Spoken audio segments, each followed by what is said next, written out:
Buonasera e ben ritrovati con l'informazione flash di New Sicilia, questi titoli più importanti del pomeriggio.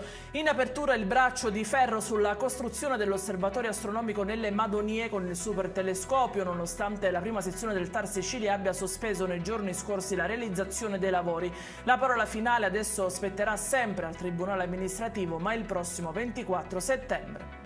Una frequenza elevata di eventi di instabilità pomeridiana hanno caratterizzato il mese di agosto in Sicilia per ben 23 giorni, è quanto ha registrato l'analisi del servizio informativo agrometeorologico siciliano.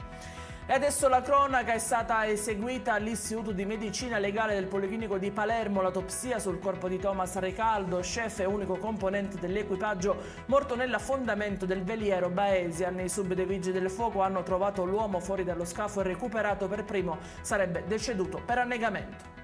Un giorno dopo gli spari contro l'abitazione di un 46enne in via Leonardo Sciascia a Porto Empedocle nell'Agrigentino, colpi di pistola sono stati esplosi contro un'auto. I rilievi sono in mano alla scientifica, la procura di Agrigento ha invece aperto un fascicolo sul caso.